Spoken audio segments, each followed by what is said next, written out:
హాస్పిటల్కి బయలుదేరుతాడు. ఎందుకంటే కాశీ అక్కడ జ్యోత్స్న శాంపిల్స్ సుమిత్రతో మ్యాచ్ అయ్యాయి. సో సుమిత్రకి ఇప్పుడు జ్యోత్స్న బోన్ మ్యారో ఇవ్వాలి కాబట్టి జ్యోత్స్నక్కని ఏమీ చేయకుండా వదిలేశాను, లేకపోతే ఈ పాటికి ఏం చేయాలో అదే చేసుండేవాణ్ణి అని చెప్తాడు దాస్ తోటి. ఇక వెంటనే దాసుకి అసలు జ్యోత్స్న శాంపిల్స్ సుమిత్రతో ఎలా మ్యాచ్ అయ్యాయి అనే అనుమానం కలగడంతో ఇక హారికని కలవడానికి బయలుదేరుతాడు. అలా హాస్పిటల్కి వచ్చేసరికి జ్యోత్స్న హారిక మాట్లాడుకోవటం దాసు దూరం నుంచి చూస్తాడు. అలా చూసినటువంటి దాసు వాళ్ళిద్దరి కాన్వర్జేషన్ ని బట్టి క్లియర్ గా ఒక విషయం అర్థం చేసుకుంటాడు. జ్యోత్స్న బ్రతిమలాడుతోంది, హారిక ఒప్పుకుంటోంది. తను వారసురాల్ని కాదనే నిజాన్ని బయట పెట్టకూడదని అడుగుతున్న జ్యోత్స్నకు హారిక హామీ ఇస్తోంది. ఇలా ఆలోచించిన దాస్ అయితే నర్స్ వెళ్తూ ఉంటే తన ట్రేలోంచి సిజర్స్ తీసుకుని ఇక డాక్టర్ని చంపేయాలి అన్నట్టుగా రెడీగా నుంచుంటాడు.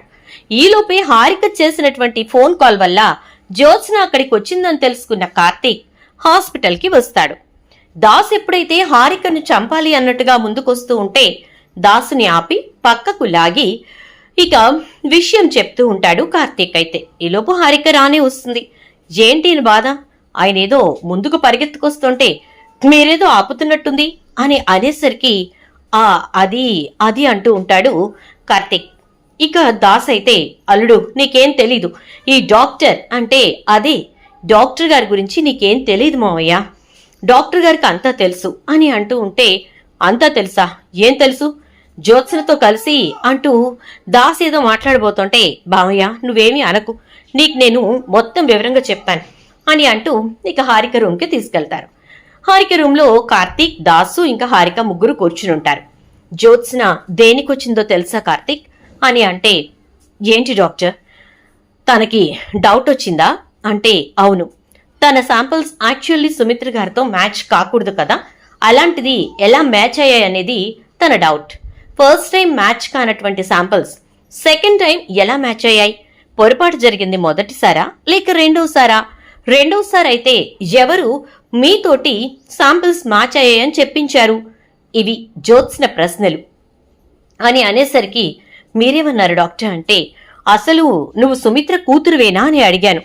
ఒకవేళ నిజంగా నువ్వు సుమిత్ర కూతురువైతే నీకిన్ని అనుమానాలు రావాల్సిన అవసరం లేదు, కానీ వస్తున్నాయి అంటే కన్ఫర్మ్ గా నువ్వు సుమిత్ర కూతురివి అయ్యుండవు అని చెప్పి అన్నాను కార్తీక్ అని అనేసరికి థ్యాంక్స్ డాక్టర్, మొత్తానికైతే అక్కడికి తన మైండ్కే కన్ఫ్యూజన్ ని వదిలేశారనమాట అని అంటాడు.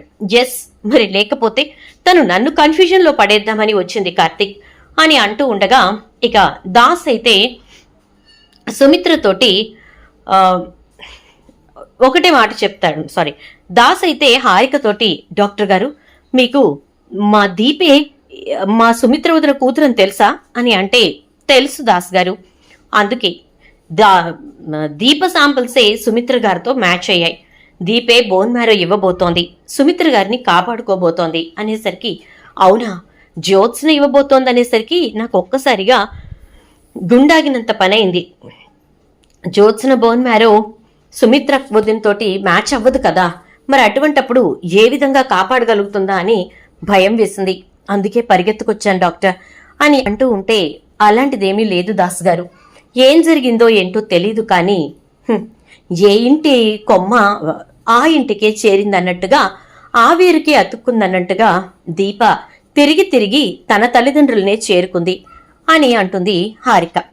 ఈలోపు హారిక గారితో ఒకసారి మాట్లాడాలి, నాకు కాస్త కాన్ఫిడెన్స్ కోసం నేను మాట్లాడతాను అని సుమిత్ర అడిగేసరికి దశరథ్ అయితే ఇక అక్కడికి సుమిత్రను తీసుకొస్తాడు. సుమిత్ర దశరథ్ లోపలికి రాబోతూ ఉండగా అక్కడ కార్తీక్, దాసు కనిపిస్తారు. ఒక్క నిమిషం ఆగండి అని సుమిత్ర ఆపుతుంది. ఎందుకు వీళ్ళిద్దరూ వచ్చి ఇక్కడ కూర్చున్నారు, డాక్టర్ హారికతో వీళ్ళేం మాట్లాడుతున్నారు అని చెప్పేసి దశరథ్ మనసులో అనుమానం కలుగుతుంది. ఇక ఇద్దరు కూడా అక్కడే ఆగిపోతారు.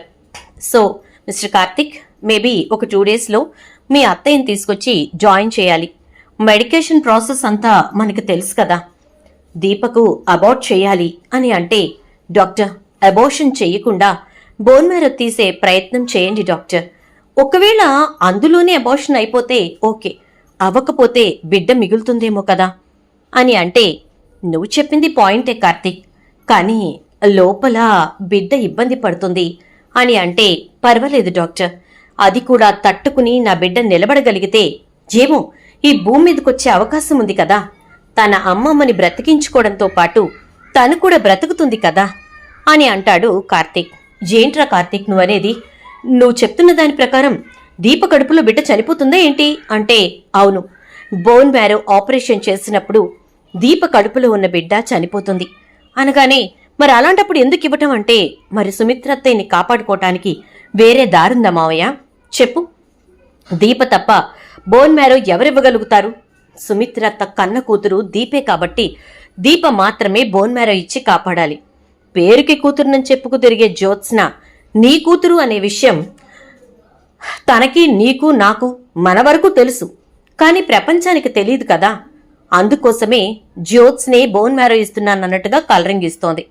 ఇప్పుడు మనం దీప కడుపులో ఉన్న బిడ్డని కాపాడుకునే ప్రయత్నం చేద్దామన్నా కూడా ఈ బోన్ మ్యారో ట్రాన్స్ప్లాంట్ సర్జరీ వల్ల ఆ రేస్కి, ఆ ఎఫర్ట్కి కడుపులో ఉన్న బిడ్డ తట్టుకోగలగాలి. అలా తట్టుకుంటే బ్రతుకుతుంది, లేదంటే లేదు. డాక్టర్ గారే అబార్షన్ చేద్దామంటున్నారు. నేను అలా వద్దు, మీరు నార్మల్గా ప్రొసీజర్ కానిచ్చేయండి, ఉంటే బిడ్డ ఉంటుంది, లేకపోతే అప్పుడు అబార్ట్ అవుతుంది అని చెప్తున్నాను అని అనేసరికి ఇదంతా వింటున్నటువంటి సుమిత్ర, దశరథ్ ఇద్దరు కూడా షాక్ అవుతారు. ఏంటండి ఇదంతా, ఏం మాట్లాడుతున్నారు వాళ్ళు అంటే, ఇంకా నీకు అర్థం కాలేదా? జ్యోత్స్న శాంపిల్స్ ఇవ్వడానికి ఎందుకు భయపడి పారిపోవాలనుకుందో మనకి ఇప్పటికైనా అర్థం అవ్వాలి. జ్యోత్స్న మన కన్న కూతురు కాదు. నీకు బాగోలేదన్న రోజు నుంచి ఈ రోజు వరకు కంట్లోంచి కన్నీరు కార్చుతూనే ఉన్న దీప మన కన్న కూతురు. ఎప్పుడేం జరుగుతుందోనని కాపలా కాచుకుంటూ ఎక్కడికక్కడ మన వెనకే ఉంటూ ప్రతి క్షణం నిన్నంటి పెట్టుకుని నిన్ను కాపలా కాసుకుంటున్న దీపే నీ కన్న కూతురు. అందుకే తను తన కడుపులో ఉన్న బిడ్డను త్యాగం చేసి మరీ ఖచ్చితంగా నిన్ను కాపాడుకోవాలి అనుకుంటోంది. కార్తీక్, దీప ఇద్దరు కూడా చాలా గొప్పవాళ్లు కాంచన, అందుకే చాలా గొప్పవాళ్లు సుమిత్ర, అందుకే వాళ్ల బిడ్డను త్యాగం చేసి నీలో వాళ్ల బిడ్డను చూసుకోవాలనుకుంటున్నారు. వాళ్ల బిడ్డ వాళ్లతో లేకపోయినా పర్వాలేదు, నువ్వు బ్రతికితే చాలనుకుంటున్నారు అని అంటాడు దశరథ్. అవునండి, నిజమే. ఇక్కడ వింటున్న దాన్ని బట్టి, చూస్తున్న దాన్ని బట్టి క్లియర్గా నాకు ఆ విషయమే అర్థమవుతోంది. ఎంత గొప్ప త్యాగమండి దీపది, ఇంకా కార్తీక్ది అని చెప్పని అంటూ, ఇక లోపలికి వెళదామా అంటుంది. లోపలికి ఇద్దరు వెళ్తారు. వాళ్ళిద్దరినీ చూసి ఒక్కసారిగా హారిక షాక్ అవుతుంది. ఎవరు డాక్టర్, ఏమైంది అంటూ కార్తీక్, దాసు ఇద్దరు వెనక్కి తిరిగి చూసేసరికి దశరథ్, సుమిత్ర ఉంటారు. మావయ్య మీరా, రండి అని అంటూ ఉంటే, నువ్వేంట్రా ఇక్కడ అంటాడు దశరథ్. అయితే ఏం లేదు మావయ్య, జస్ట్ డాక్టర్ గారిని కలిసి అత్తయ్యని ఎప్పుడు జాయిన్ చేయాలి ఏంటి అని తెలుసుకుందామని వచ్చాను అని అనేసరికి, దాసు నువ్వేంటి ఇక్కడ అంటే, నేను అల్లుడితో మాట్లాడుతూ ఎలాగూ డాక్టర్ని కలవటానికి వెళ్తున్నారు కదా, అందుకోసమని నేను కూడా వచ్చానన్నయ్య అంతే అంటాడు. అవునా, సరే అయితే డాక్టర్ మా ఆవిడ్ని ఎప్పుడు జాయిన్ చేయొచ్చు అని అంటే, 2 days టైం చెప్పాను కదా, మీరు ఈరోజు వచ్చినా పర్వాలేదు, రేపు వచ్చినా పర్వాలేదు అంటుంది హారిక. మెడికేషన్ ప్రాసెస్ అయితే జరుగుతోంది కదా, ప్రాబ్లం లేదు అని అంటే, మరి మా అమ్మాయి తట్టుకుని నిలబడగలదంటారా అని అంటే, తన పొటెన్షియాలిటీ చాలా గట్టిది దశరథ్ గారు. తన మనస్సులో తన తల్లిని బ్రతికించుకోవాలనే సంకల్పం చాలా గట్టిగా ఉంది. అందుకే ఖచ్చితంగా తన తల్లిని బ్రతికించుకుంటుంది, బిడ్డని బ్రతికించుకుంటుంది అంటుంది. బిడ్డనా, ఎవరి బిడ్డని అని అంటాడు దశరథ్. అదే, తను బిడ్డగా బ్రతుకుతుంది, తన తల్లిని బ్రతికించుకుంటుంది అంటున్నాను, అంతకు మించి ఏమీ లేదు అంటూ, సరే మీరు రేపు వచ్చి జాయిన్ అవుతారా ఈరోజా అని టాపిక్ డైవర్ట్ చేసే కార్యక్రమం మొదలు పెడుతుంది హారిక.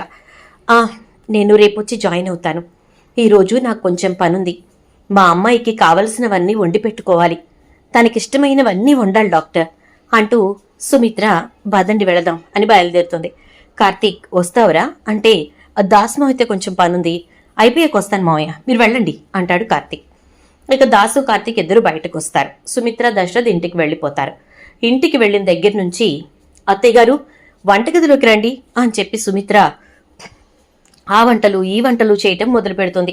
దీప కడుపుతో ఉంది. ఇప్పుడు దీపకి ఏం తినాలనిపిస్తే అవి వండాలి. తను తన కన్న కూతురు. ఇదే సుమిత్ర మనస్సుని చాలా సంతోషపెడుతుంది. అస్సలు నిమిషం కూడా నుంచోదు, ఆలోచించదు. ఏంటేంటో వండేస్తూ ఉంటుంది, చేసేస్తూ ఉంటుంది. సుమిత్ర, ఏంటివన్నీ? ఎవరికోసం అని అంటే, నా కూతురి కోసం అత్తయ్య గారు. నా కూతురు ఇవన్నీ తినాలి, అందుకోసమే చేస్తున్నాను అనగానే, ఎంతైనా జ్యోత్స్న అదృష్టవంతురాలు సుమిత్ర. నిజంగా నీలాంటి కన్న తల్లి ఎవరికుంటుంది చెప్పు? ఇంత ఒంట్లో బాగోకపోయినా కూతురు తినాలని చెప్పి ఇవన్నీ వండి పెడుతున్నావు అనగానే, ఇవన్నీ జ్యోత్స్న కోసం కాదత్తయ్య గారు, దీప కోసం అంటుంది. ఒక్కసారిగా షాక్ అయిపోతుంది పారిజాతం.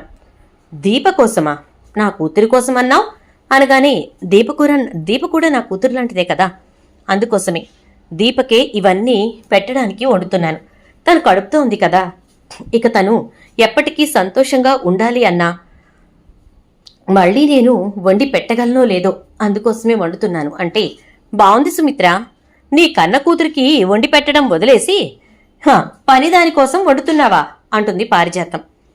పనిది అని మీరు అనొచ్చు, మీరు ఈ ఇంటి పని మనిషే కదా, ఈరోజు మీ హోదా ఏంటి? ఈరోజు దీప ఈ ఇంటి పని మనిషి అవ్వచ్చు, ఏమో రేపటి రోజున ఈ ఇంటి వారసురాలే అవ్వచ్చు, చెప్పలేం కదా అత్తయ్య గారు. అందుకే దీపకి అన్నీ వండాలని డిసైడ్ అయ్యాను, వండేశాను. దీపా దీపా అని పిలుస్తూ ఉంటుంది. వస్తున్నానమ్మా, నన్నివాళ మీరు వంటగది వైపుకే రావద్దన్నారు, నేనింక ఇంట్లో పనే చూసుకుంటున్నాను అంటూ ఉంటే, రా ముందు డైనింగ్ టేబుల్ దగ్గర కూర్చో అని, అత్తయ్యగారు అక్కడ సర్దిపెట్టినవన్నీ తీసుకురండి అని అంటుంది. నన్ను పనిదాన్ని చేస్తున్నావు కదే అనుకుంటూ అవన్నీ తీసుకెళ్లి టేబుల్ మీద పెడుతుంది. ఇక ఒక్కొక్కటి ప్లేట్లో వడ్డిస్తూ కొసరి దీపకు తినిపిస్తూ ఉంటుంది సుమిత్ర. అది చూసిన దశరథ్ చాలా సంతోషపడతాడు. నీ కన్న కూతురికి కావలసినవి వండి పెట్టుకుంటున్నావా సుమిత్ర అంటూ ఇక దశరథ్ మనసులో అనుకుంటూ ఉంటాడు.